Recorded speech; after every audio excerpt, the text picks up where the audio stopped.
Minutinho, transmitindo. Boa noite. Tudo bem? Ainda não, Cris. Ainda não? Não, tem uma latência de 15 segundos. Então, o que você falar agora vai aparecer Agora 15 sim. segundos depois. Boa noite a todos e a todas que estão nos ouvindo e nos vendo, claro, né? Bem-vindos e bem-vindas ao nosso curso de História da USP. E para todo mundo que vai assistir também depois, né?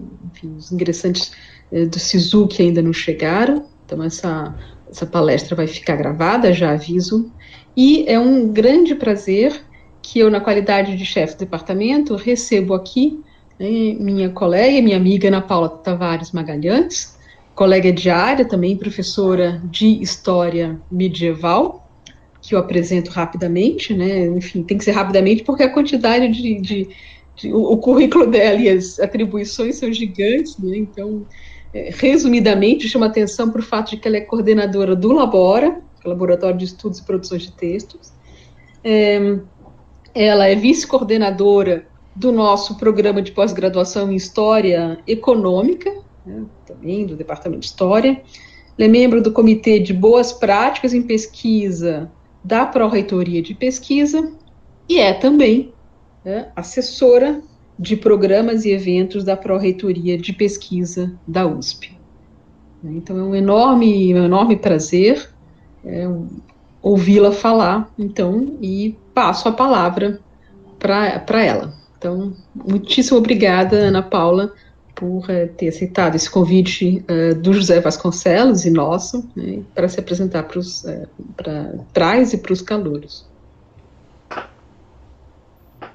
Muito obrigada, Cris. Muito boa noite. Primeiramente, eu quero dar as boas-vindas na condição de professora do departamento, quero dar as boas-vindas a este departamento, a esta faculdade, a esta universidade. E quero, claro, agradecer a oportunidade, que é sempre um prazer para mim, de falar um pouco sobre um tema do qual eu gosto muito e que eu também considero muito necessário. Então, eu agradeço imensamente a querida Cris, minha amiga, parceira de todas as horas, e pelo convite, pela possibilidade, pela abertura.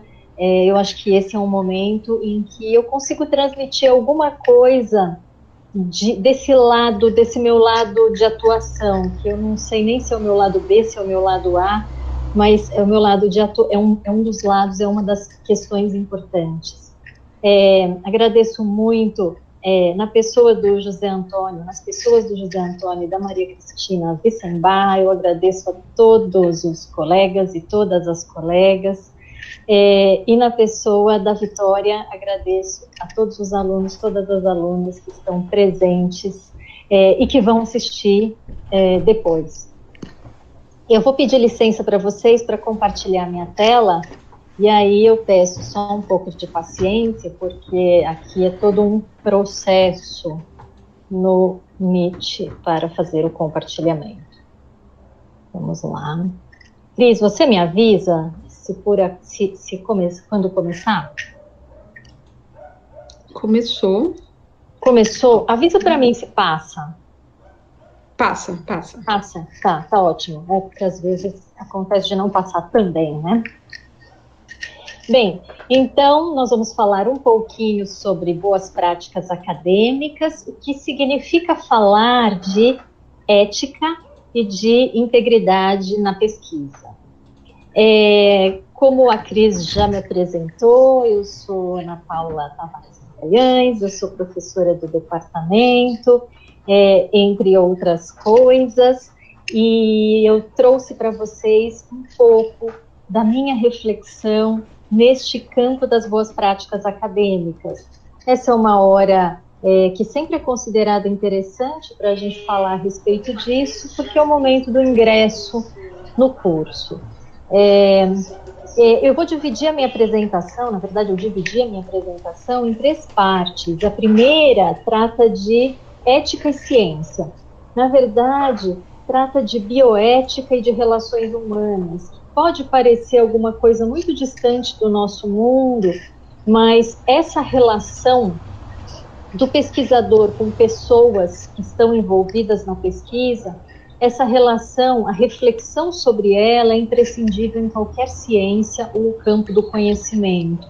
Depois eu vou falar um pouco sobre integridade científica, que é como a gente produz os nossos trabalhos, sejam trabalhos para uma disciplina, sejam artigos, como é que a gente produz da maneira mais adequada. E, por fim, vou falar um pouco sobre a inserção da ciência na sociedade. A ciência como uma manifestação, um fenômeno social. Portanto, começo a falar um pouco a respeito desse tema para vocês. É preciso falar a respeito das relações entre ciência e ética. Esse não é um debate novo, mas, como se verá, hoje ele é um debate que a cada dia e a cada hora que passa se torna mais urgente. A ciência e a ética mantêm uma relação sempre complexa, sendo que é impossível falar a respeito de respostas unívocas, respostas uniformes, ou respostas permanentes. Isso porque é uma relação que se encontra sempre em constante transformação e que varia principalmente ao longo do tempo. Ou seja, aquilo que é validado por uma sociedade em um determinado tempo não é validado por outra sociedade em um outro determinado tempo. A ciência existe desde o princípio da humanidade. Uma vez que ela consiste, se nós pensarmos de maneira muito ampla, na identificação e na solução de problemas. Trata-se da formulação de perguntas diante de um problema, seguida da formulação de hipóteses, depois da experimentação, que também ocorre em pesquisas consideradas teóricas, seguida do resultado, que pode ser uma solução, mas que sempre carrega novas questões. A forma como a ciência se desenvolve e se propaga é essa forma de retroalimentar-se, de sempre produzir um resultado que não é definitivo, que na verdade está à espera de uma outra pergunta que vai testar esse resultado. Bom, mas o método científico é um debate que fica para outro momento. Isso tudo, essa descrição do método científico, pode ser aplicada a eventos que muitas vezes a gente considera como corriqueiros na história da humanidade, né? Por exemplo, a construção de ferramentas de pedra, tudo isso implica neste método, por assim dizer. A descoberta da roda, a domesticação do fogo, a chamada revolução agrícola e até mesmo problemáticas que agora atingem civilizações chamadas complexas. Eu coloco complexas entre aspas, porque eu não consigo considerar moderna, ou complexa em todo caso, uma sociedade com orçamento bilionário na fabricação de armamentos, que é o caso dos Estados Unidos, ou outra na qual os livros são taxados, ao mesmo tempo que eu vou poder ter 6 armas de fogo dentro da minha casa. Enfim, de qualquer maneira, embora isso seja impensável, essas civilizações complexas colocam problemas científicos. Nós vamos falar aqui da dita ciência moderna, que é o objeto da nossa discussão no dia de hoje. A filósofa Hannah Arendt, na sua obra Between Past and Future, que é um livro de 1961, não é? Entre o passado e o futuro, vocês encontram, inclusive, traduções, identifica a ciência moderna como chamado desencantamento do mundo, ou seja, seria o momento do desvelamento. Desvelar é tirar o véu, ou do desvendar, tirar a venda, representando o desligamento do pensamento mágico ou religioso como pensamento hegemônico. E dentre os fatos científicos apontados por Arendt, dentre os fatos que, na verdade, contribuem para a criação, para o desenvolvimento dessa ciência moderna, estariam a descoberta das Américas, a Reforma Protestante, o advento do telescópio, tudo isso tendo como catalisador a Revolução Francesa e como elemento de mediação a dúvida cartesiana que está associada à filosofia moderna, ao nascimento da filosofia moderna e também ao nascimento da ciência moderna, a partir do século XVII. Não se trata de uma substituição total de uma matriz, ou seja, a matriz tradicional por outra, mas sim de um processo de conformação entre tradição e inovação, como se dá com a maioria dos avanços científicos e culturais. De acordo com Hannah Arendt, na medida em que a ciência vai se tornando pública, e é o que acontece com a ciência moderna, como nós vamos ver mais para frente, e passa, portanto, a compartilhar um espaço social, de acordo com Hannah Arendt, na medida em que isso acontece, as mudanças vão se tornar visíveis em termos éticos. Cria-se uma ética da ciência moderna.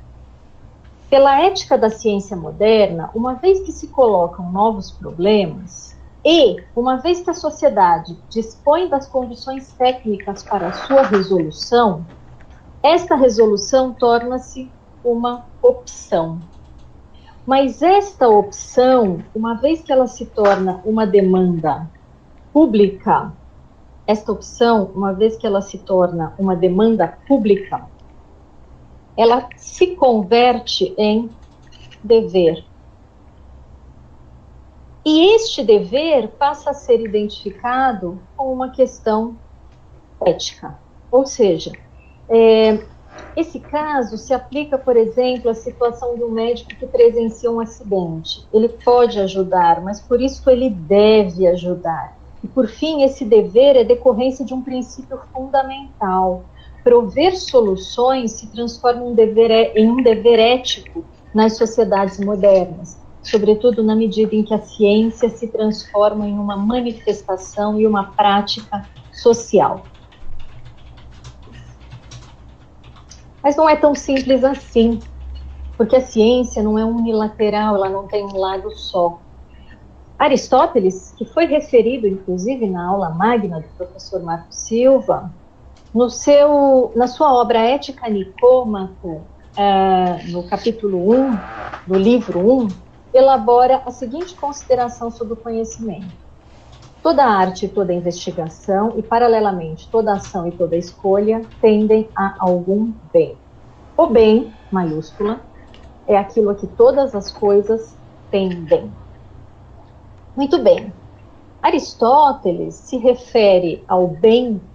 Este bem maiúsculo é o bem supremo, ou seja, ele é um ente pertinente ao mundo inteligível, dentro daquela escala de Platão.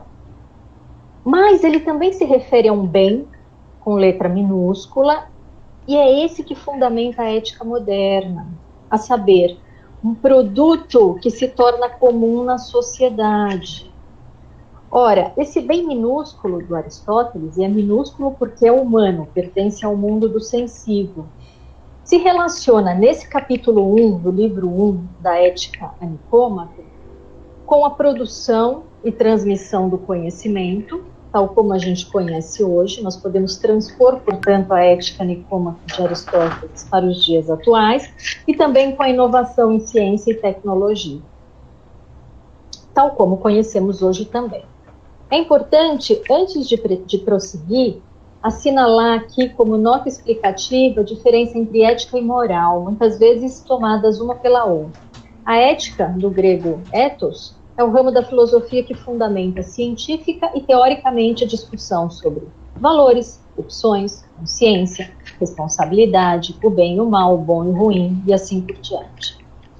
E ela possui, portanto, uma dimensão filosófico-científica, dimensão que se perdeu no seu correspondente latino. Em latim, nós temos mos, mores, que deu moral. A moral, ela se apresenta para nós em uma dimensão mais pragmática e diz respeito a hábitos, costumes, modo ou maneira de viver. Portanto, aqui nós vamos falar de ética e não de moral, embora elas possam se tocar em alguns pontos, o que é inevitável. Tudo muito bonito até aqui, mas não é tão fácil. Existe um momento em que a ética se divorcia do conhecimento e até mesmo se opõe a ele. Quando a ética se divorcia da ciência?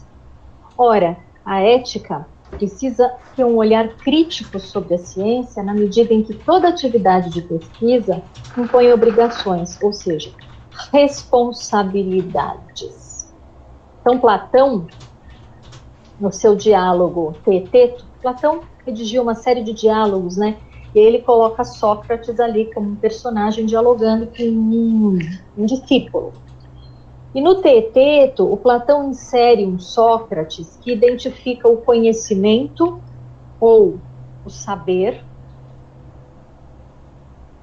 identifica o conhecimento ou o saber ao verdadeiro, ou seja, aquilo que pertence àquele mundo das ideias e que é o verdadeiro ou a verdade. E identifica a virtude ao bom ou ao bem. Todos elementos platônicos, portanto, identificados ao mundo superior, o mundo das ideias. Mas o mesmo Platão vai propor um equilíbrio, porque ele vai dizer que nem sempre o saber e a virtude estão de acordo, nem sempre eles andam juntinhos. E tem hora que a virtude tem que chegar lá no saber e estabelecer uma mediação, uma conversa. Para Platão, a relação entre ciência e virtude corresponde à relação entre o ilimitado e o limite. Ora, o conhecimento tende a tudo. O que quer dizer, então, que a ciência ou o saber tende ao ilimitado. Não há limites para a ciência, para a curiosidade científica. No entanto, aquilo que Platão chama de elevada razão humana vai estabelecer os critérios para delimitar elementos que, por si mesmos, seriam ilimitados. O conhecimento sozinho é ilimitado. E aí, no sexto livro da República, Platão indica, portanto, que conhecimento precisa de limites, e esse limite será dado pela virtude. Portanto, por um lado, se nós temos o saber que tende a tudo, caberá à ética impor-lhe limites. O bem, esse de que falam os gregos, o bem de indivíduos e de sociedades, consiste em uma construção histórica. Ela é uma noção que só adquire sentido a partir das interações que se dão no tecido social. Portanto, o bem de uma sociedade, o bem em uma sociedade não é algo já dado ou que deva permanecer imutável para sempre. O bem de uma coletividade está subordinado às necessidades, percepções, vivências particulares de um dado grupo em um determinado momento. Vamos aos casos. E aí, nesses casos, eu recorro aí à história da ciência para falar um pouquinho com vocês a respeito dessas mudanças de padrões éticos e de comportamento. Muito bem, ao longo da história da ciência, e até pouquíssimo tempo atrás, como vocês verão, era comum o uso amplo e indiscriminado de animais para experiências científicas e a concepção das crianças como adultos imperfeitos ou indivíduos de segunda classe e, portanto, ideais para a realização de experimentos. A história da busca pela vacina contra a varíola, que é considerada a mãe das vacinas, nos oferece muitos testemunhos a respeito deste fato. Bom, o pioneiro nos experimentos da vacina Vitória? Contra a varíola Tudo, foi Joia. o inglês Eu tô Edward aqui. Como é Jenner, que faz? Você me deu uma dica que aqui, mas inoculou a eu não varíola entendi. Como é bovina que você numa falou para criança. clicar na, Então, o na que ele página fez? principal? Ele recolheu Como é que é? o vírus em uma ordenhadeira, uma mulher que ordenhava vacas. Essa ordenhadeira havia tido varíola bovina e ele injetou porque eu acho o que sangue é o dessa caso mulher da- na criança. da Ana Paula Passado um diminuir tempo, pouquinho a ele tela. injetou o vírus da varíola A proporção da humana tela dela é que na aparece mesma tudo, criança, sabe? que não contraiu Né? varíola Que ela tá- humana. que ela- Ufa! Né? Mas esse é um caso bem sucedido diante de tantos outros que não foram tão bem sucedidos assim. Com isto, né, Qual é o avanço Pois científico é em que o questão? Marcos não Provou-se apresentou, a esse que é o problema. aproximação Como ela entre fez a a varíola apresentação, bovina aqui eu e a tentei varíola humana. ver se eu Muito conseguia bem. colocar a cara dela Seguindo com a junto com a varíola, em apresentação e não deu certo 1891, também. o Então, sueco né, não Carl consegui. Jansson conduziu experimentos de uma vacina contra a varíola em 14 crianças órfãs. Embora o Jansson soubesse e reconhecesse que os experimentos naquela fase deveriam ser feitos em bezerros, ele teria consultado o diretor do Pois é, eu orfanato tentei assim com o mudar o layout, que deu argumento uma coisa de estranhíssima, que eu que também não sabia bezerros eram muito caros. como resolver. Deu certo, o diretor concordou. É claro que, salvo pelas partes Então, tá bom. menos morais, Um abraço, mais até amorais ou imorais, esses procedimentos não apresentavam problemas éticos fundamentais do ponto de vista daquelas sociedades, ainda que impensáveis nos dias atuais, quer dizer, sempre. Ou seja, havia uma validação de um ponto de vista daquela sociedade. Muito bem. As relações entre ética e ciência dizem respeito, em primeiro lugar, à relação entre risco e benefício. É um equilíbrio. Um equilíbrio recomendado entre risco e benefício. O benefício decorrente de um determinado experimento com seres humanos deve compensar os riscos que ele traz à sua integridade física e mental. Vou parar um pouco só para perguntar se vocês estão me ouvindo, Cris? Cris, você me ouve? Sim, estou ouvindo. Sim? É porque eu fico aqui perdida. Eu fico perdida aqui. Não, estamos ouvindo sim. Tem só o José, que eu acho que tem uma conversa aparecendo de algum modo.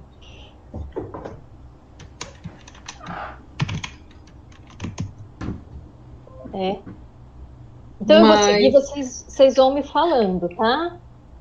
Não, espera um pouquinho, mas enfim, está desligado. Ele está dizendo que o microfone dele está desligado, mas está vazando alguma conversa. Oi, Ana Paula. Deu uma interferência da conversa do Zé, mas acho que já parou. Pode continuar.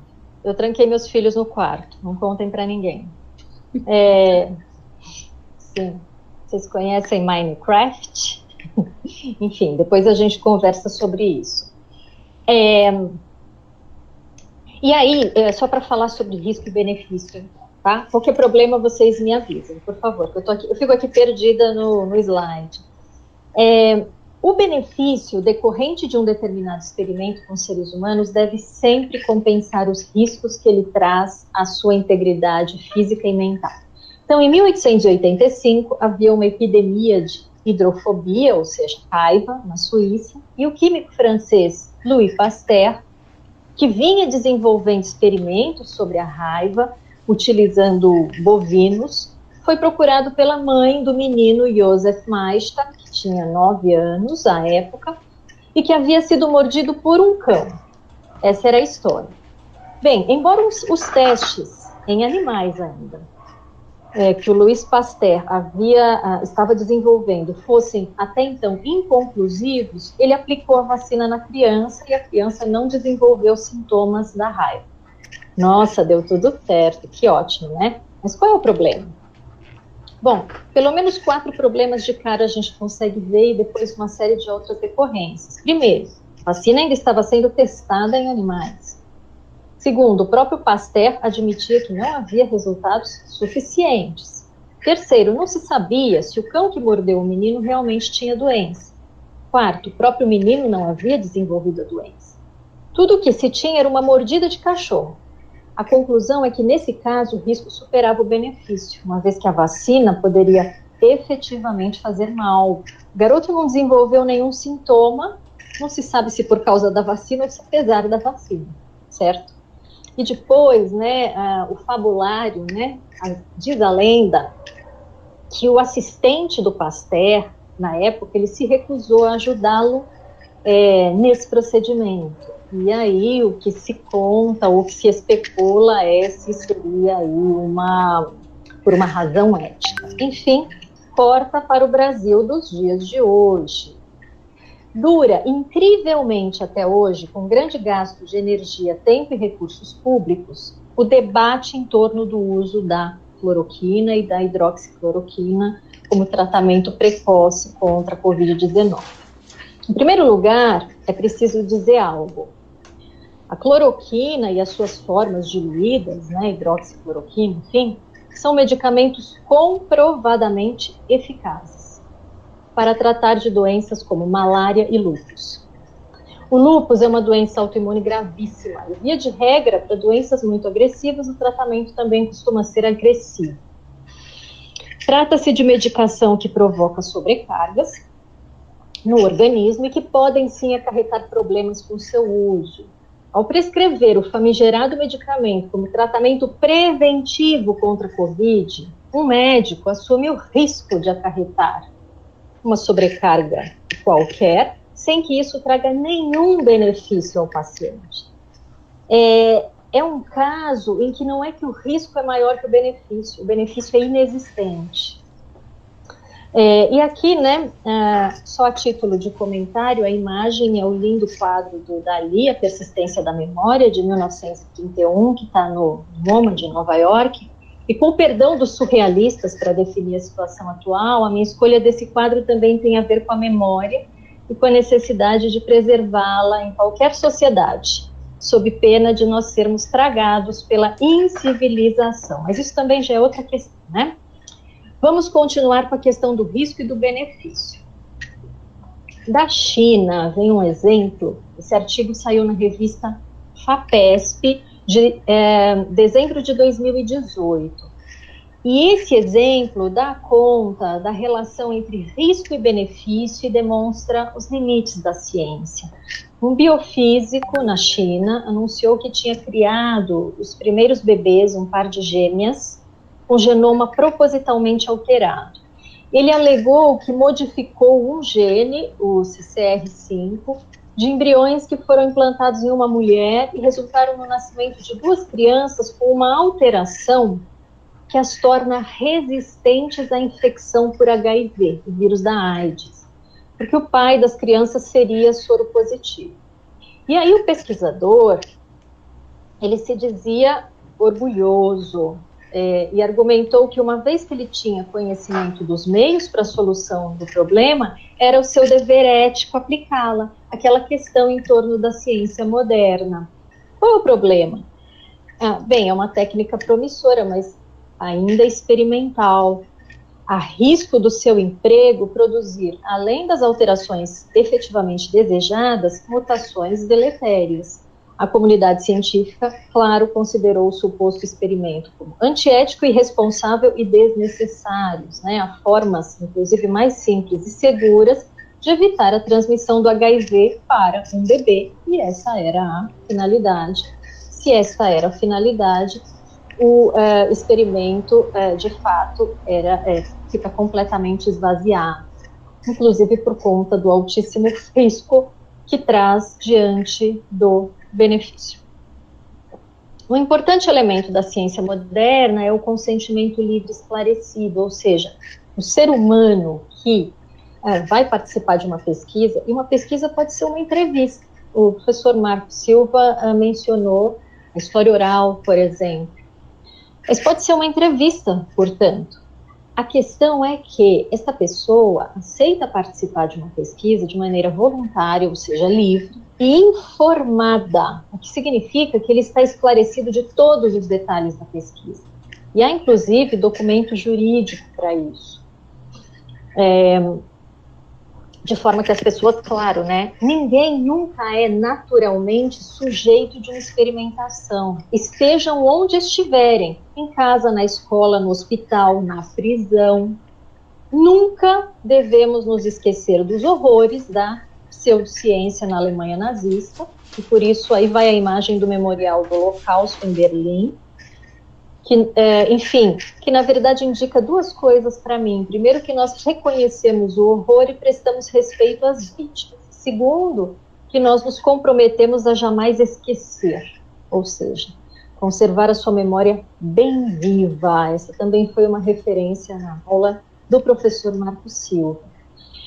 Mas houve um evento deletério que aconteceu na autodenominada maior democracia do mundo, que antecedeu e ultrapassou o período do nazismo e da Segunda Guerra. Ele ficou conhecido como Estudo Tuskegee de sífilis não tratada no homem negro. E foi um experimento conduzido a partir do ano de 1932 pelo Serviço de Saúde Pública dos Estados Unidos, no condado de Macomb, no Alabama. Pesquisa consistiu em tratar homens negros com placebo e durou até 1972, 40 incríveis anos. Tratavam de sífilis, homens negros com placebo. Além disso, nos anos 40, a penicilina passou a ser usada comumente, de forma sistemática e com eficácia para tratar a sífilis. Ora, esses homens morreram, alguns com sífilis, sem saber que haviam tomado placebo e sem ter tido acesso ao tratamento efetivo e que curaria a doença. Por essas e outras razões, quando um determinado hospital em um determinado país, digamos um país fictício, obriga os seus médicos, essa notícia de ontem, tá? A prescrever uma dada medicação a determinados pacientes, porque ela pode funcionar, eu me refiro a um anticoagulante administrado por inalação. Contra a Covid, esse hospital transforma os seus pacientes em cobaias humanas. Não há consentimento livre, nem esclarecido e nem aprovação por qualquer tipo de comitê de ética. Para quem quiser dar uma olhada, a gente tem o Código de Nuremberg, de 1947, vocês conseguem acessá-lo. Ele é considerado o primeiro código de ética em ciência universal, né? E ele envolveu a comunidade científica mundial, e ele é uma decorrência, claro, do horror do Holocausto, o resultado da mobilização de pesquisadores, opinião pública, no sentido de que determinadas situações jamais se repitam na pesquisa. E aqui eu aponto uma documentação para o período, para quem tiver alguma curiosidade. Bem, a ética na ciência hoje, cada vez mais, se baseia na ideia do reconhecimento, do autorreconhecimento, o que leva à valorização dos sujeitos da pesquisa, que são chamados de participantes da pesquisa, a partir da aceitação do pluralismo. Trata-se de uma alteração da relação com o outro. O cientista não se considera mais como alguém apartado da vida social e que vive acima da realidade dos mortais. Ele passa a ser obrigado a oferecer a contrapartida pelo poder que ele concentra, que é a responsabilidade diante daqueles que estão submetidos à pesquisa.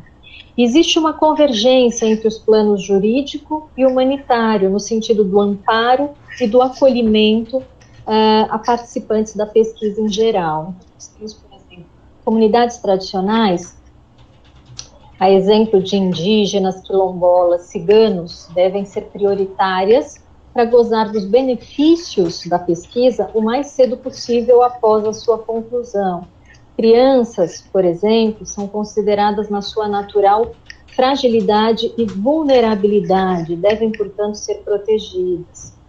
A exemplo do que ocorre com as comunidades tradicionais, as crianças devem ser objetos de cuidado e atenção e precauções redobradas. Quanto aos animais, é preciso sempre ter em conta a consciência da sensibilidade e do sofrimento. Nas pesquisas envolvendo animais, tem sido comum a adoção do parâmetro dos 3 R's, Reduction, Refinement, Replacement. Redução do uso de animais, tanto quanto possível, a sofisticação nos procedimentos, para que haja sofrimento mínimo, e a substituição sempre, na medida em que possível, de animais por outro tipo de cultura para executar a pesquisa. Bem, agora eu passo a falar a vocês, e para encerrar a parte de ética na ciência, sobre algumas questões a respeito da vulnerabilidade. Vulnerabilidade é definida como capacidade de autodeterminação reduzida ou impedida. Paul Ricoeur aborda a condição de frágil em uma obra chamada O Único e o Singular. E é uma passagem muito bonita. Onde há poder, há fragilidade. E onde há fragilidade, há responsabilidade. O objeto da responsabilidade é o frágil, o objeto que nos solicita, porque o frágil está, de algum modo, confiado à nossa guarda, entregue ao nosso cuidado. E completando, João Moreira Salles, em um artigo sobre a coleção de tesouros destruída no incêndio do Museu Nacional no Rio de Janeiro, em 2018, afirma: a responsabilidade diz respeito ao dever de proteger o frágil. Isso decorre do simples fato de que o frágil tem o direito de estar a salvo do descaso, da brutalidade, do fogo, da destruição. Ou seja, a fragilidade, na verdade, ela impõe responsabilidade redobrada a quem detém o poder. O gestor, o cientista, o professor se encontram investidos de poder quando desempenham suas funções. E essa investidura impõe, em igual medida, responsabilidade sobre aqueles que são alcançados pelos seus atos. E eu passo, então, a falar sobre integridade científica. A integridade científica dá conta dessa segunda parte da nossa conversa e diz respeito à nossa produção científica, principalmente escrita. Nos anos 1980, já se verificava um grande número de revistas científicas no mundo e milhares de artigos em circulação. A publicação vai se tornando o modo por excelência do cientista ser no mundo e de obter respeito, prestígio por parte da comunidade científica. E também a maneira de obter financiamento para sua pesquisa. Era o início da famosa era do publish or perish, publicar ou perecer. E nos Estados Unidos, algumas revistas científicas passaram a perceber a existência de fraude em instituições de prestígio e passaram a questionar-se sobre o real impacto dessa fraude sobre o conhecimento. Afinal, o que efetivamente estava sendo produzido, o que era cópia, o que era falsificação. Nos Estados Unidos foi criado o Office for Research Integrity, ou seja, o escritório para a integridade na pesquisa, que passou a subordinar o financiamento público da pesquisa às boas práticas. Então começa uma vigilância maior no sentido de verificar se havia fraude na pesquisa, se havia plágio, se havia fabricação de dados e assim por diante. E no ano 2000 é criada a Fundação Europeia de Ciência, que estabeleceu um código de boas práticas. Então, esse organismo visava elaborar políticas para a integridade e honestidade de dados e acabaram promovendo uma grande discussão sobre plágio, falsificação e fabricação de dados. Ora, com o tempo, nos anos 2000, o debate se ampliou, inclusive com realização de algumas conferências pelo mundo. Mas voltando à questão da fabricação, da falsificação e do plágio, essas são as três dimensões da fraude científica, conforme definido por um organismo chamado US Office of Science and Technology Policy, no ano 2000, ou seja, um organismo norte-americano, que vai estabelecer que há três dimensões da fraude científica, e essa é a trindade do que não se deve fazer em ciência. A fabricação, ou seja, a invenção de dados, de métodos e de resultados também, obviamente. A falsificação, que é a modificação de dados para sustentar uma hipótese. Por exemplo, quando a gente está transcrevendo um documento histórico, mudar uma vírgula de lugar é falsificação. Acrescentar essa vírgula, fabricação. Tem um livro muito bonito, bom, como todos eles são, do José Saramago, a história do Cerco de Lisboa, e o protagonista é um revisor de livros, e ele acrescenta a palavra não à sentença, os árabes tomaram Lisboa, e aí fica, os árabes não tomaram Lisboa, e aí ele vai lidar com toda essa questão. Esse é um exercício de imaginação, um exercício de poética, que é representativo da ideia de uma fabricação, que é ao mesmo tempo falsificação também. E por fim o plágio. O plágio é a cópia. a cópia sem fazer referência à fonte ou ao autor. Só que para cada uma dessas três há várias subvariantes, das quais eu não vou ficar falando aqui hoje, mas podemos conversar um outro dia. O plágio, em particular, é um aspecto da cultura escolar.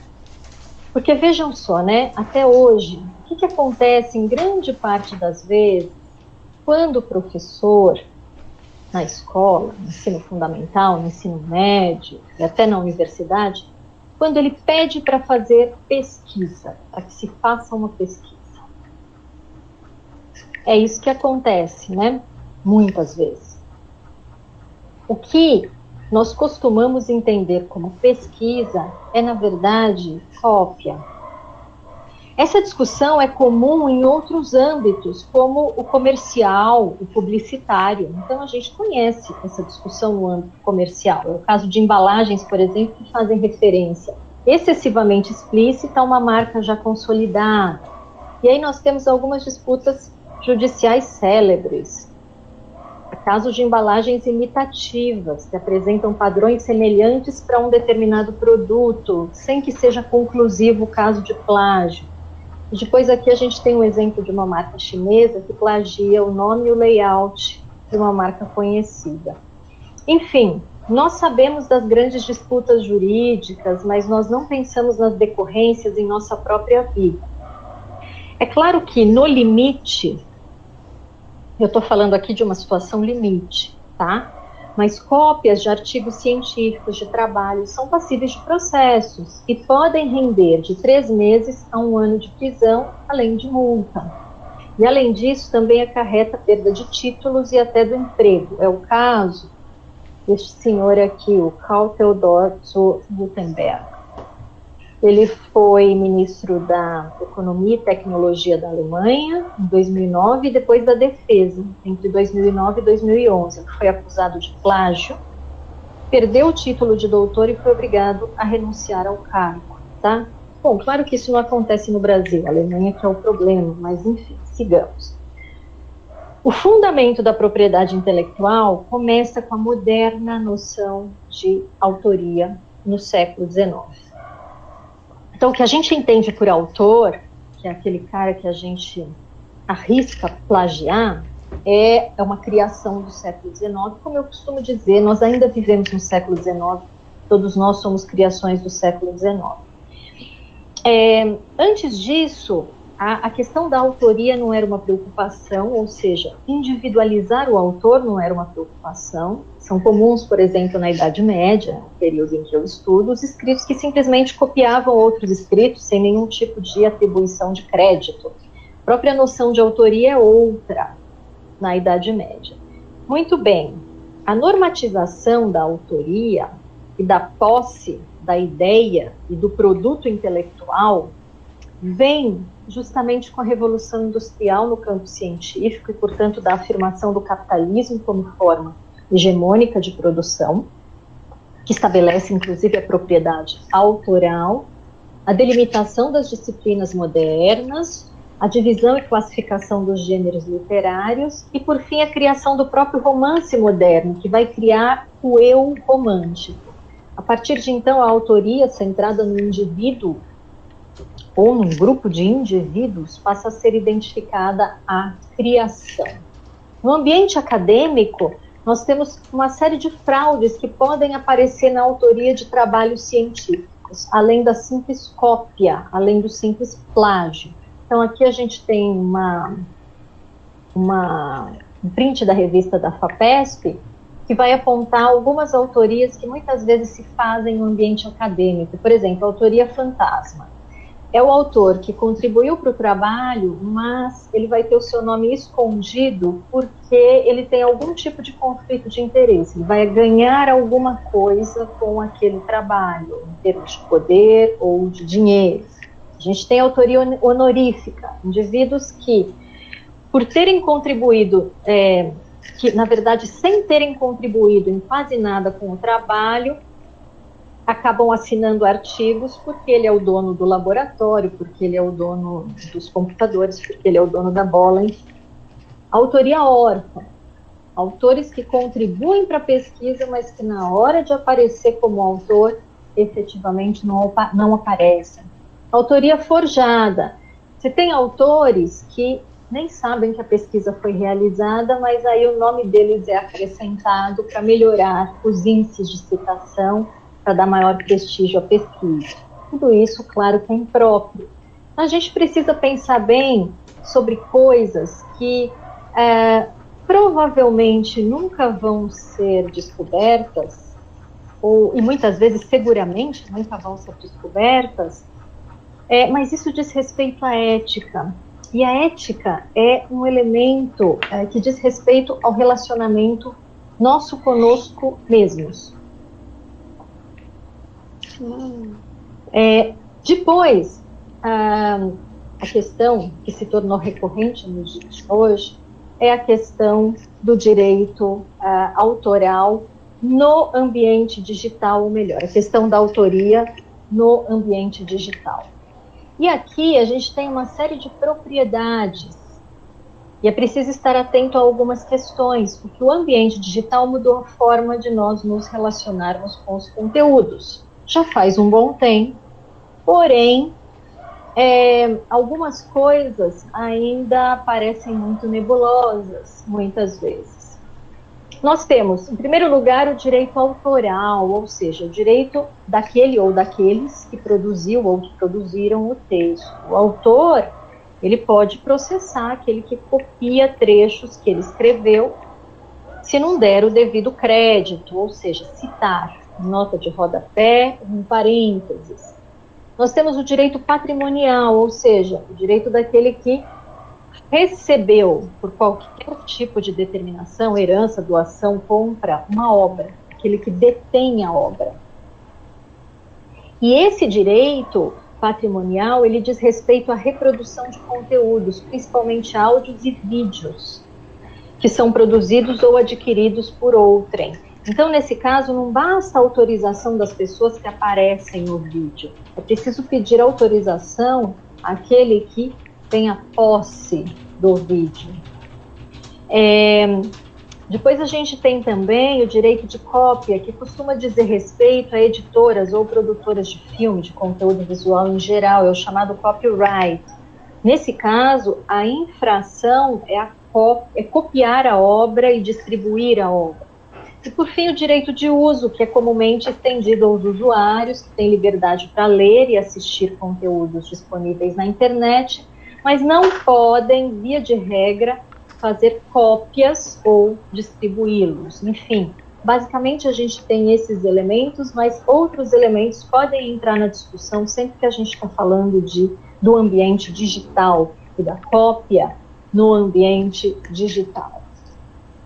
Por fim, eu queria falar com vocês um pouco, antes de terminar, sobre a dimensão social da ciência, que é a ideia da ciência como produção e produto social. Ora, a chamada primeira revolução científica, no século XVII, ela é marcada pela profissionalização da criação do conhecimento, ou seja, para além daquela questão colocada pela Hannah Arendt, de a ciência se tornar um bem público, a publicização da ciência, ela é também marcada pela profissionalização da criação do conhecimento. E isso é algo sem precedentes em outros contextos. Neste momento, também nascem as disciplinas acadêmicas e vão tomando a forma que nós conhecemos até hoje. Mas não havia até então um sistema de publicações científicas, e por isso, para proteger-se do roubo de ideias, os inventores, os cientistas, escreviam anagramas e enviavam para outros cientistas. Ora, o anagrama é uma linguagem codificada e não diz tudo, ele somente situa uma ideia em um momento. Então ele era usado para atestar a posse de um determinado conhecimento, de uma determinada invenção. Por fim, em 1665, finalmente surge a primeira publicação científica, o periódico Philosophical Transactions, periódico surgido no Reino Unido, que é considerado a pedra fundamental da ciência moderna, e vocês podem conferi-la ainda hoje, os artigos atuais e todos os antigos digitalizados, inclusive material fornecido por Sir Isaac Newton. E vocês podem ver isso no site da Royal Society. A decorrência da criação de uma revista científica é a abertura da ciência, que se torna um fenômeno público. Vejam só, a ciência como fenômeno público, de que eu falava para vocês lá no início. Os resultados e métodos dos pesquisadores passam a estar disponíveis a toda a comunidade científica. E ela, ou seja, toda a comunidade científica vai poder testá-los e replicá-los, porque tem acesso ao resultado e ao método. Cria-se, portanto, um sistema aberto de transmissão do conhecimento, que passa a prescindir do anagrama, já que a propriedade intelectual passa a ser atestada pela publicação. Um exemplo sobre a importância da publicização do método, ou seja, não são só os resultados que devem ser publicizados, o método também, para que esse método possa ser empregado e as hipóteses possam ser testadas por outros cientistas. E justamente é o que preserva a ciência da falsificação, da fabricação de dados e assim por diante. No ano de 2008, foi apresentado o resultado de uma pesquisa comandada por um pesquisador da Embrapa, que concluía que havia uma vastíssima produção do território, uma vastíssima proporção do território nacional que estava sob proteção ambiental e que apenas 29% das terras do território nacional estavam disponíveis para o agronegócio.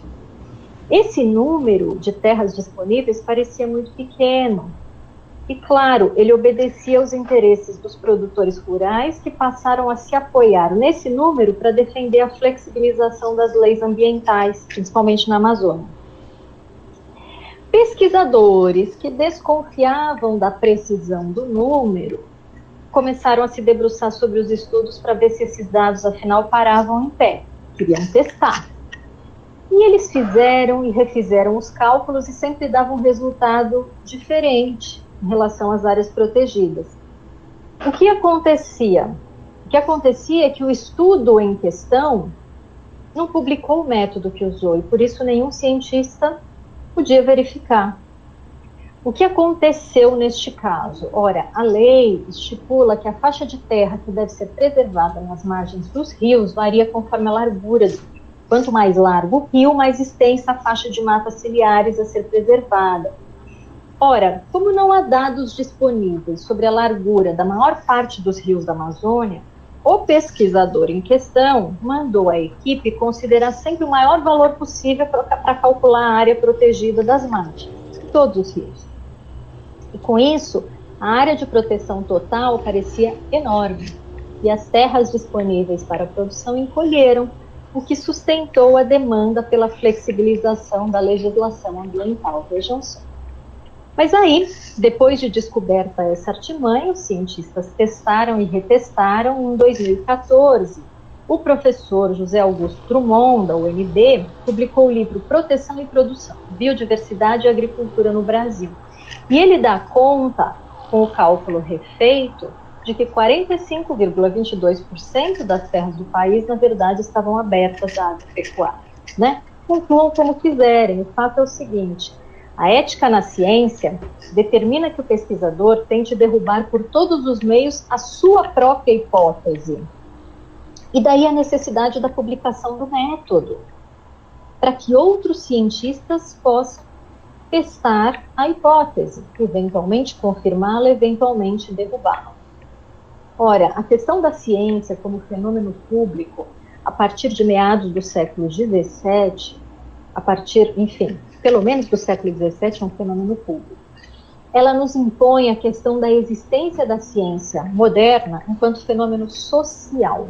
É um fenômeno público, portanto, um fenômeno social, que comporta várias, mas pelo menos duas dimensões, a sociológica e a econômica. Ora, a partir de uma dimensão sociológica, o conhecimento científico deve ser entendido como produto da colaboração social. E a propriedade, nesse caso, pertence à comunidade. De um ponto de vista econômico, os achados científicos gerados pela pesquisa pública são um bem público, ao qual todos devem ter acesso. E o financiamento público da ciência, vejam bem, financiamento público da ciência, com políticas governamentais de pesquisa, é uma realidade incontornável em todos os países cientificamente desenvolvidos. Financiamento da ciência pelos governos. E aqui eu faço uma outra referência ao professor Marcos Silva da aula anterior, que fala das dificuldades do acesso universal à saúde, evidenciado principalmente nesse momento crítico em que nós vivemos, muito embora a ciência seja concebida como um bem universal. Muito bem, tudo isso diz respeito à ética.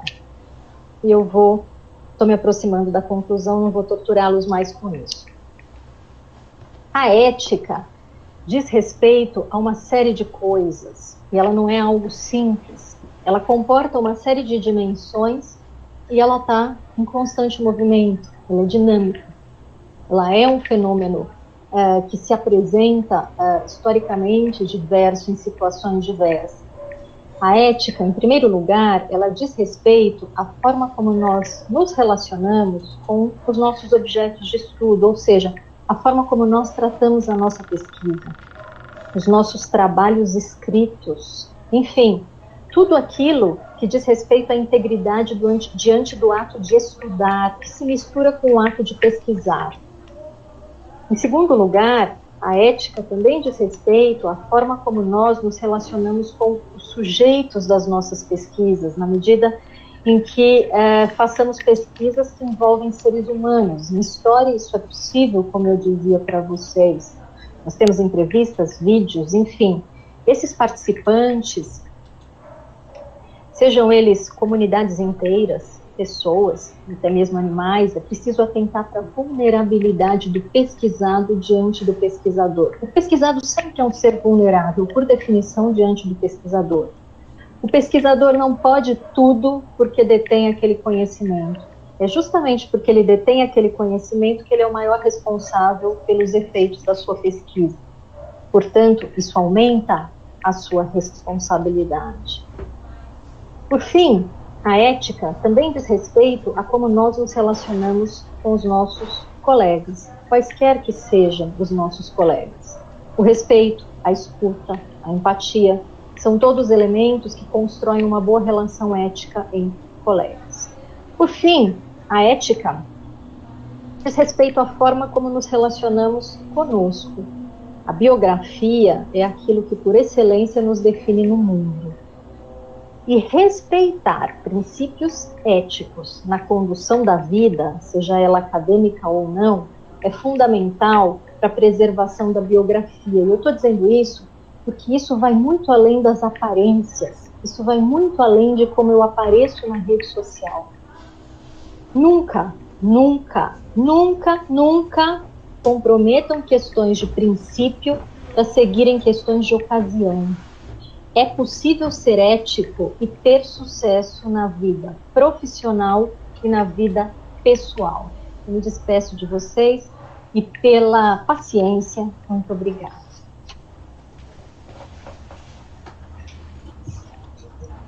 Nós é que te agradecemos muitíssimo, Ana. Estou voltando. Cheguei. Pronto. Muitíssimo obrigada. Eu acho que essa palestra é fundamental não só para os nossos ingressantes, mas para o Brasil devia ecoar isso, né? A gente devia projetar partes dessa conferência por toda, né, em outdoors, etc., porque justamente a gente precisa dessa ética, né, em todos os sentidos. E então foi muito importante você falar das pesquisas, dos diferentes tipos de formas de pesquisa, e também da nossa vida, né? Muito importante isso que você pontuou sobre a cloroquina, enfim, nesses momentos, nessas épocas atuais, isso é extremamente importante de ser lembrado, né? Ou seja, a gente não pode se deixar levar por um discurso completamente sem fundamentação científica, né? Então, isso é muito importante. E eu queria lembrar que a gente tem um tempo para as perguntas, né? As perguntas podem ser feitas aqui no chat do YouTube, então fiquem à vontade. Nós estamos nos 2 canais, a gente pode transmitir para a Ana Paula as perguntas de vocês. Claro que não é mesmo. Diga. Pode falar. Não, eu ia dizer só para fechar isso, que não é a mesma coisa que ao vivo, mas que a gente está tentando ao máximo criar esse ambiente, né? Mas diga. Exatamente. Eu acho que estamos conseguindo e o departamento tem sido ótimo. Então, parabéns. Eu queria parabenizá-los antes de mais nada, e eu queria fazer um comentário ao seu comentário, Cris, que você falava a respeito da falta de comprovação científica, e mesmo assim que é uma loucura a gente identificar que há práticas, inclusive médicas, que insistem nisso. E só para ficar claro, nos séculos 18 e 19, isso seria impensável, porque é uma medicação desenganada pela ciência e, portanto, ela jamais seria prescrita por médicos. Ela seria prescrita por curandeiros, eu não tenho nada contra os curandeiros, mas ela seria prescrita principalmente por charlatães, e aí contra esses eu tenho tudo contra, tá? Eu sou super implicante, mas eu sou super implicante com questões que agridem a ética. Na verdade, eu até queria me refazer minha colocação. Não é que não tenha comprovação, na verdade tem comprovação de que não funciona para o COVID, entendeu? Na verdade é isso, ou seja, né, só porque é muito fácil falar, não tem comprovação científica, não, na verdade tem comprovação de que não funciona. Então, só deixando claro, porque eu falei muito rápido, né, e, enfim, não me expressei bem.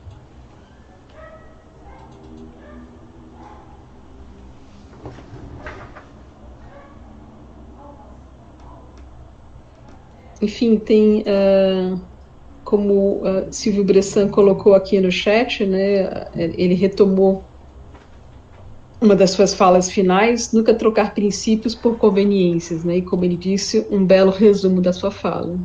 De fato, concorda, Josiane também está concordando, acho que isso é importantíssimo. Obrigada. Eu acho isso super importante para a gente pensar a vida. Eu não consigo conduzir a minha vida de uma maneira diferente disso. Eu gosto de insistir que isso é possível, porque, apesar dessa insistência que eu tenho, o que eu percebo é que muitas vezes existe um discurso generalizado de que você sempre precisa passar por cima de alguém para estar, por exemplo, aqui na universidade, na academia, para fazer pesquisa, para ser um pesquisador respeitado, que não, né? Eu quero dizer que não. E que respeito aos princípios éticos é algo que precisa vir em primeiro lugar. Eu acho que isso muda toda uma cultura. E se a gente conseguir começar a fazer isso, em breve nós não vamos mais escutar falar desse tipo de comportamento. É possível sim. Obrigada, gente.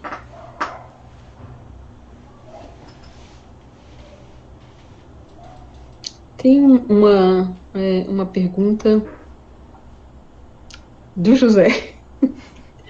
Ele diz o seguinte: se você poderia comentar as questões éticas relativas à biografia, né, e como você vê a biografia não autorizada? Então, isso é bem complicado, né? A biografia enquanto produção, né, textual. Bom, a biografia é um gênero, e, na verdade, ela nem é um gênero tão novo, né, mas ela começa a ser entendida como biografia depois de um determinado momento. A grande questão da biografia é que ela diz respeito àquilo que se pode dizer a respeito do outro. Ela não diz respeito a uma relação direta de pesquisador e participante, já que o biografado, até porque ele não autorizou, ele não se considera um participante da pesquisa, ele não pode ser considerado dessa forma. Então, esse tipo de questão de biografia não autorizada, ele sempre acaba tendo um desdobramento jurídico, né? Se não se chega a um acordo entre as partes, ele sempre acaba tendo um desdobramento jurídico, e porque não é possível definir a partir dessa ética como o participante da pesquisa, já que o biografado não é efetivamente um participante da pesquisa. Agora, de um ponto de vista da produção de alguém que está produzindo uma biografia, como historiador, como jornalista, enfim, aí cabem, sim, aquelas questões de pedido de autorização. É claro que, muitas vezes, o pedido de autorização não vai dar conta da necessidade pública. E aí é o seguinte, é o risco que se assume, inclusive porque viver é perigoso. Eu gosto muito de citar o Guimarães Rosa. Viver é perigoso e, enfim, se a gente quer efetivamente concluir um determinado trabalho, muitas vezes ele vai nos submeter a determinados riscos. É isso que eu basicamente penso.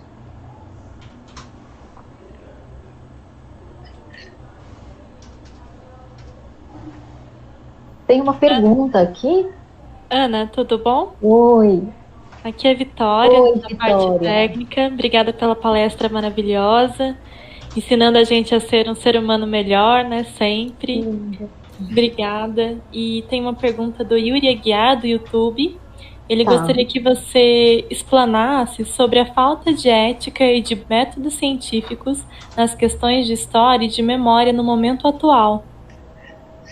Então, né, Vitória, super obrigada, eu que agradeço as suas palavras, viu? Yuri, bom, eu não posso deixar de concordar com você que a gente tem questões éticas, né, extremamente importantes, mas o que eu acho, basicamente, é que, atualmente, o que nós temos é que se desenvolveu uma ciência nova. Essa ciência nova se chama opiniologia. Então, as pessoas opinam, né? E não tem nenhum problema em opinar. Eu não tenho nenhum problema com opiniões. Opiniões devem ser confrontadas com opiniões. A questão é quando a opinião, ela se arroga um estatuto de método científico. E aí o que acontece é que parece que a história é só narrativa.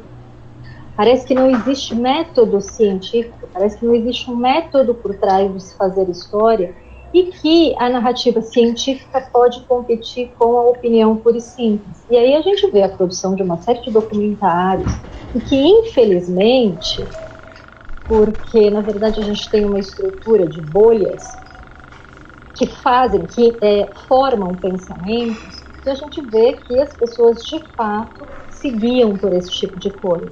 Mas o que me parece haver é esse desnível, né, de nós, talvez nós, efetivamente, precisarmos explicar que nós trabalhamos com método. A história é método.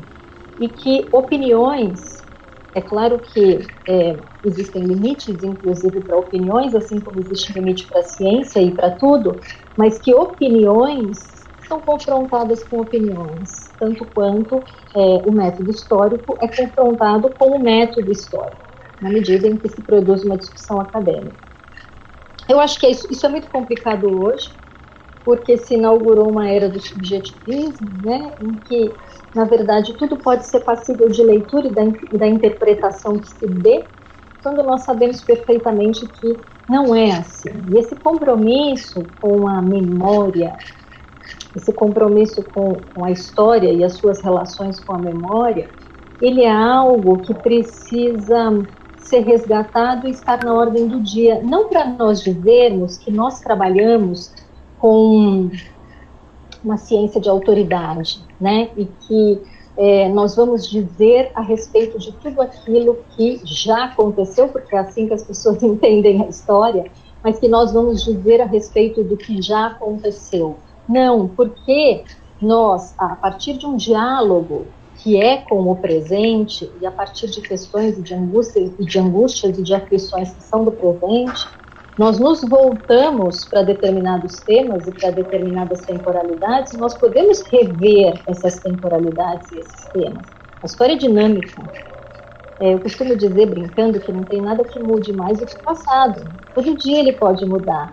Mas é claro que isso está subordinado a um cânone metodológico E é muito saudável que haja a discussão e a divergência, desde que no interior de um cânone metodológico.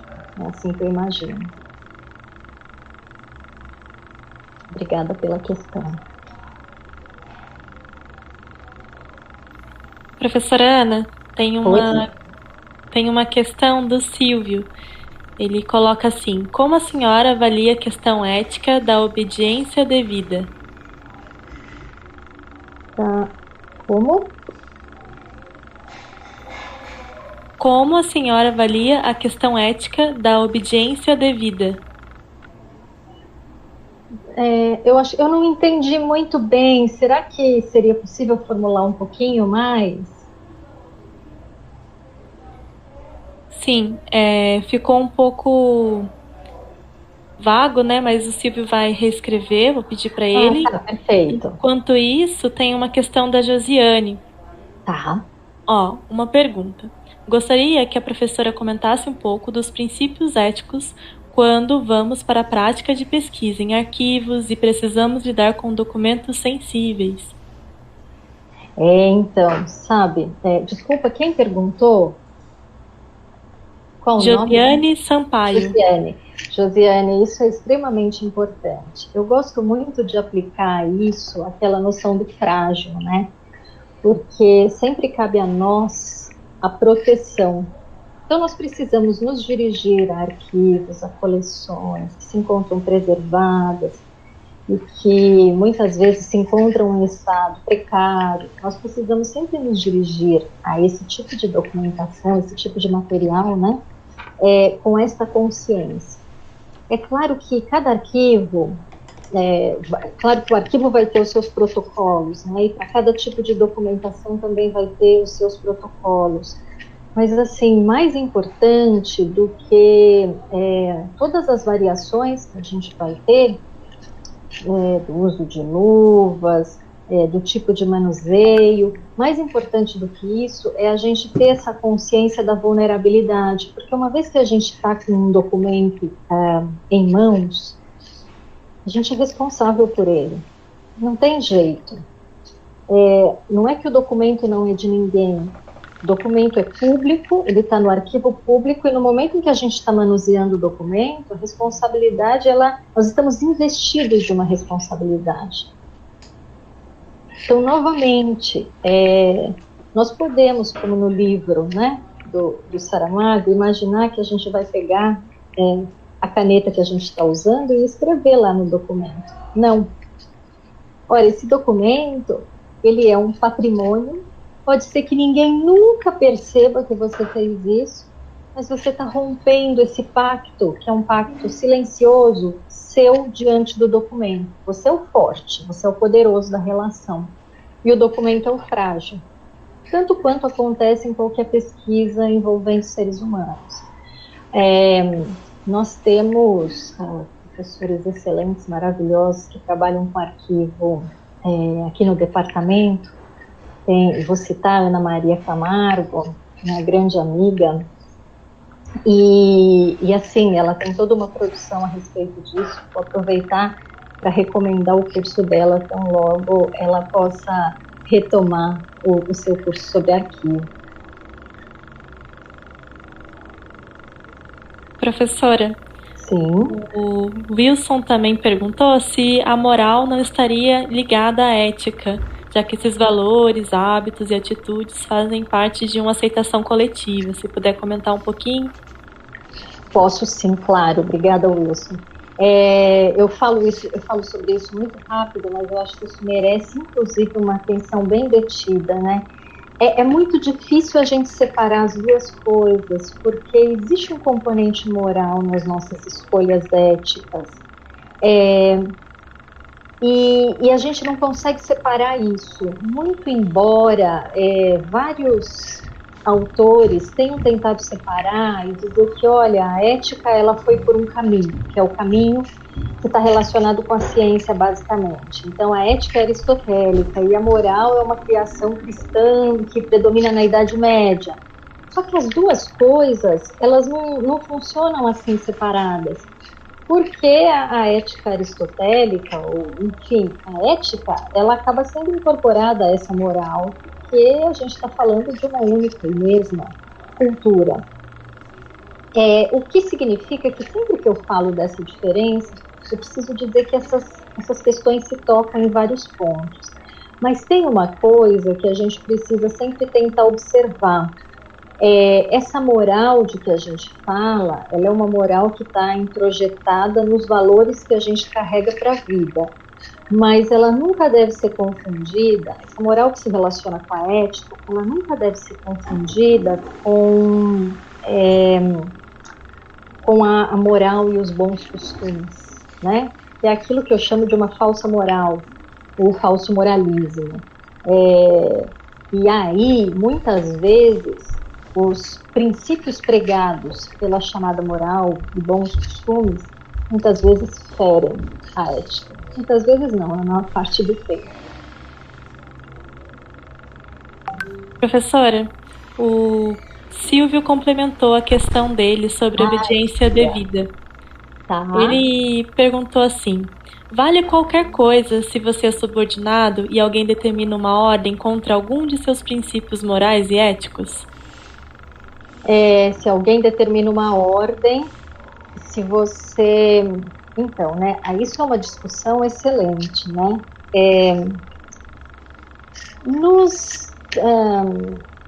A Hannah Arendt escreve sobre isso, inclusive, quando ela publica o julgamento de Eichmann, né? Eichmann em Jerusalém. É claro que existem gradações, mas o que eu costumo dizer é que, para além das gradações, porque existem questões que dizem respeito a um princípio de sobrevivência. E essas questões, elas vão ser sempre aceitas se a gente pensa na questão ética. Inclusive porque, eticamente, a vida é um valor supremo. E muitas vezes a sobrevivência depende, por exemplo, de um emprego. Muitas vezes a sobrevivência não diz respeito só a uma ameaça física, que também pode ser o caso, mas ela também ela pode depender de um emprego. Agora,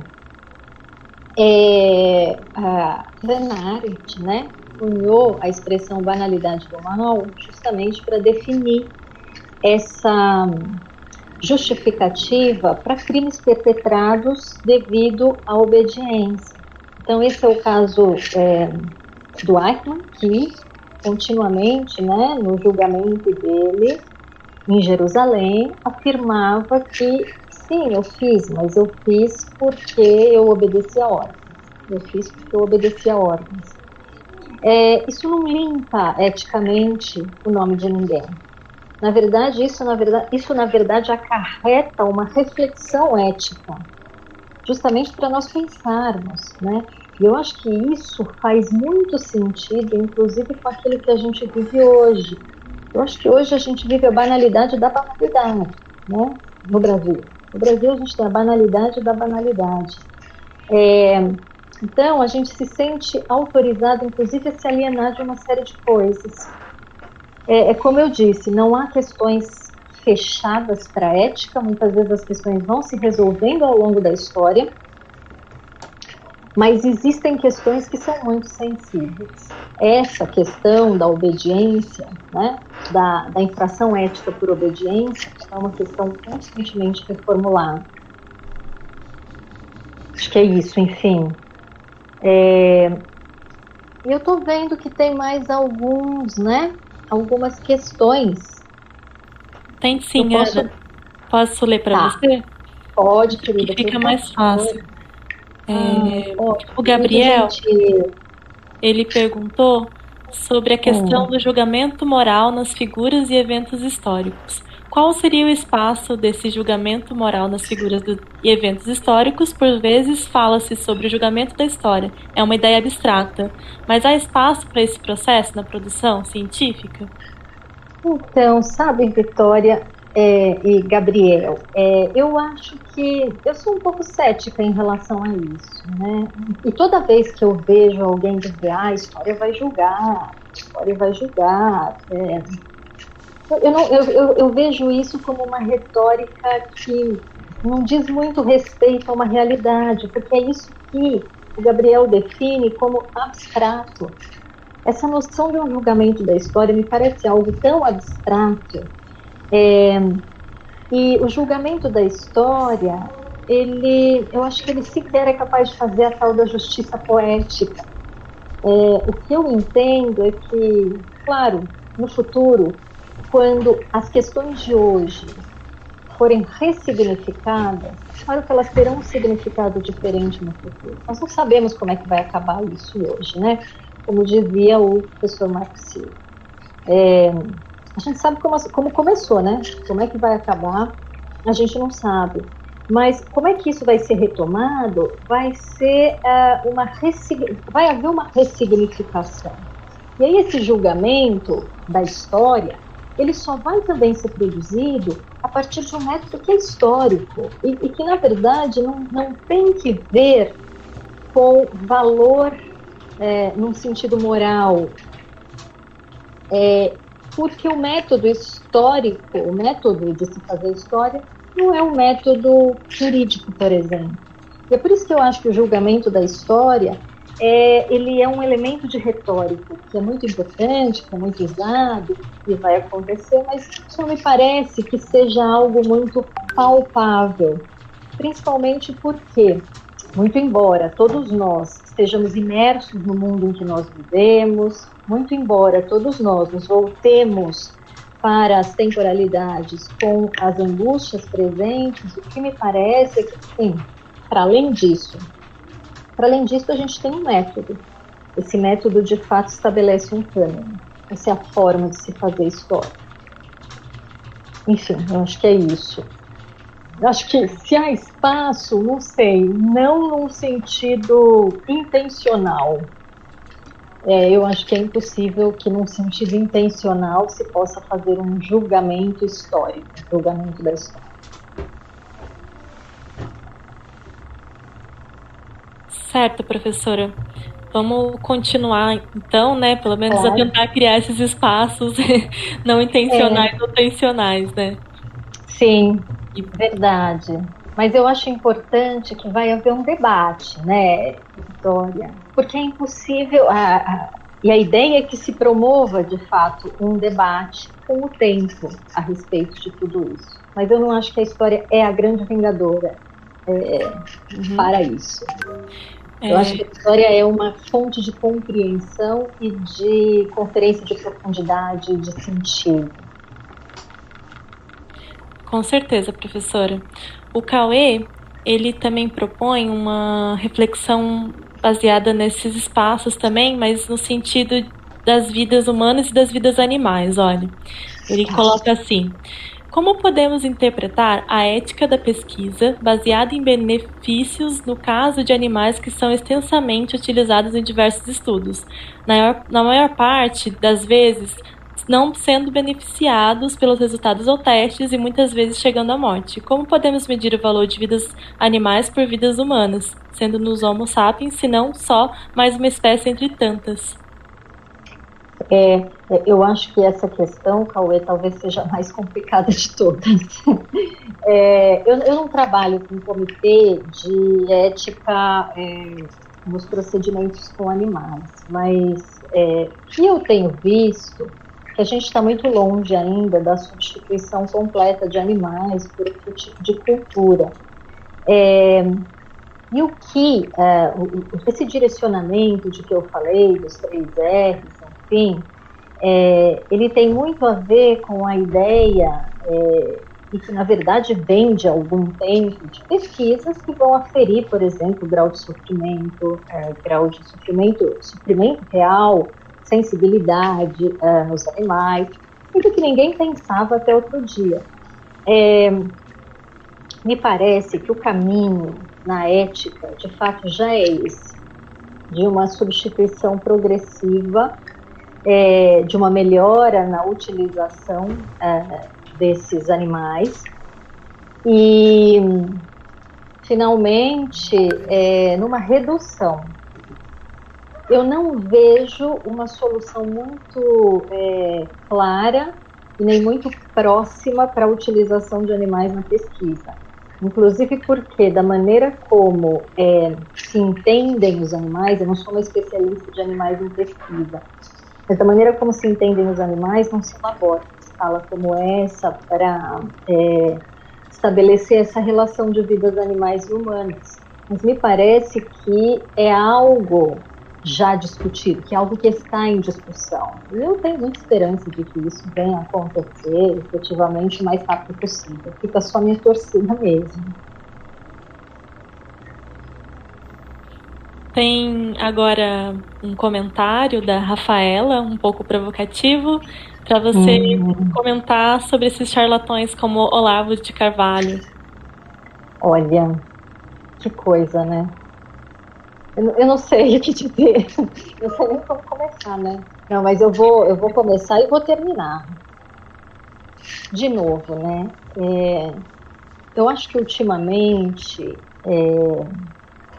a nossa multiplicidade, né? A possibilidade de um acesso amplo de informação deu espaço para muitas pessoas. Não estou querendo dizer que seja só o Olavo de Carvalho, mas é que o Olavo de Carvalho, ele é, em grande medida, louvado e divulgado em determinadas bolhas, que só tendem a crescer.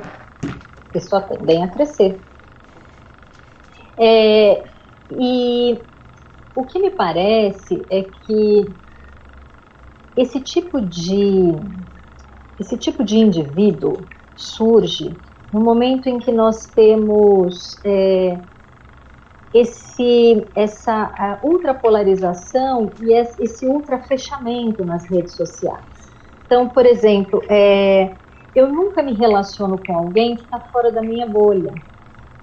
Eu me relaciono com alguém que está dentro da minha própria bolha e que vai sempre reforçar uma crença com todos os argumentos possíveis, sem nenhum tipo de contraditório. Então é assim, a Terra é plana. E aí eu vou ter uma série de argumentos em favor da Terra plana, vou decidir jogar fora todo o resto e vou decidir então que é esse tipo de pensamento que eu vou seguir sempre. E aí eu tenho a possibilidade de me fechar todo o resto. Isso porque canais que efetivamente são de abertura são canais que se tornaram de fechamento, muitas vezes. Ou seja, se as redes sociais abrem um mundo para nós, a internet, de uma maneira geral, elas também possibilitam a gente se fechar e se alienar da realidade que se encontra fora dali. E me parece que fenômenos como esse dizem respeito a isso, a esse tipo de necessidade, ou correspondem plenamente a esse tipo de necessidade de um alheamento, de uma alienação, e que efetivamente eles se retroalimentam, porque é um fenômeno que reforça a alienação e que reforça a difusão da alienação. A nós, historiadores, cabe uma tarefa inglória, dizer assim, olha, por mais que essas teorias... Porque as teorias da conspiração, elas parecem muito mais legais. Sempre. E a gente precisa estar lá fazendo papel de chato, mas a gente precisa continuar fazendo papel de gente chata. E de dizer, não é assim. A teoria da conspiração, infelizmente, ela não corresponde à realidade. Mas isso corresponde a um determinado anseio. Então, o que me parece que figuras assim são extremamente alimentadas por esse tipo de tendência e que também se alimentam desse tipo de tendência. Felizmente, para nós. Infelizmente, Ana. Infelizmente. Olha, o William, ele colocou uma pergunta no YouTube também um pouco difusora de conspirações ou de ideias para a gente refletir. Ele perguntou assim, a ética é tendenciosa? Pode ser, mas a ética é uma busca. Então, não é que a ética ela é estabelecida independentemente de todo o resto. A ética é uma busca de um equilíbrio. E, por conta disso, a ética ela vai se modificando e, na verdade, ela vai se construindo ao longo do tempo, ela é dinâmica, a partir de uma multiplicidade. Então, se a gente está falando de uma ética em ciência, por exemplo, a gente tem a presença ou a gente tem a convergência de toda uma comunidade acadêmica para essa ética. Que, claro, está relacionada com os atores sociais de uma maneira geral. Eu diria mais que a ética é uma construção coletiva.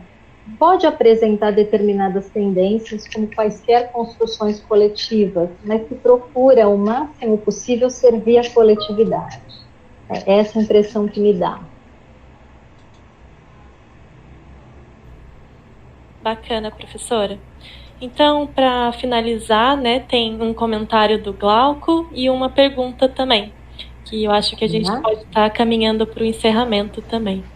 Ó, o Glauco, ele está elogiando a sua aula magna aula, como terceiro enista da história e antigo aluno da FADUSP, abrir o ano de estudos com uma lição de tamanha grandeza é um privilégio. Parabéns, professora.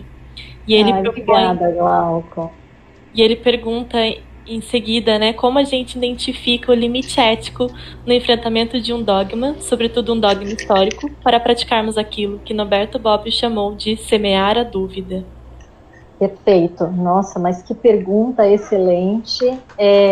Essa é uma pergunta que eu sempre espero, viu, Glauco? E eu adoro refletir a respeito disso. Eu sempre costumo falar que respostas em história, né? Eu falo em história porque, na verdade, estou falando do meu campo, né? Respostas em história, elas são muito perigosas, né? E alguém que imagina que tem todas as respostas, esse alguém precisa se aposentar. Porque o mais importante, muito mais importante do que as respostas, são as perguntas que uma pesquisa nos conduz. Então, junto com respostas, pesquisa nos conduz a novas perguntas. E essas novas perguntas, elas podem perfeitamente ser a dúvida em relação àquilo que a gente acabou de fazer. Eu costumo dizer que eu discordo de mim todos os dias, né, um dia após o outro. E semear a dúvida, então, me parece que é a nossa tarefa hoje. Semear a dúvida. Por que você está acreditando neste cânone aí da teoria da conspiração do Olavo de Carvalho? Quando alguém chega e diz alguma coisa, será? Quando a minha filha foi fazer, acho que uma das primeiras pesquisas na internet era sobre a Alemanha. Se ela souber que eu estou contando isso, ela vai ficar brava. Mas era sobre a Alemanha, e aí ela pegou lá um site e falou, bom, então a Alemanha é assim, o clima é assim. E aí eu falei, mas você acredita em tudo que você lê? Então, semear a dúvida, né? Você chega para a criança de 7 anos e diz, não acredite. Esse é um exercício de promover o ceticismo. Inclusive, de destruir edifícios que já se encontram prontos. Porque essa iconoclastia que vai levar a uma mudança de pensamento e de abordagens, inclusive. Portanto, não me parece que desafiar esses dogmas seja um sacrilégio, seja um pecado mortal. Não, eu acho que é uma obrigação nossa. Desafiar esses dogmas não para colocar dogmas no lugar desses dogmas, mas para semear a dúvida. E eu acho isso na verdade, é o que eu venho tentando fazer, não só nas minhas aulas de história medieval, mas de uma maneira geral, em todo o campo. Vem aqui, olha só a pessoa, essa aqui é a Bia. Prazer, Bia. Fala oi para a Vitória, fala oi para todo mundo. Oi. A Bia é minha filha mais velha. Os meninos já foram dormir.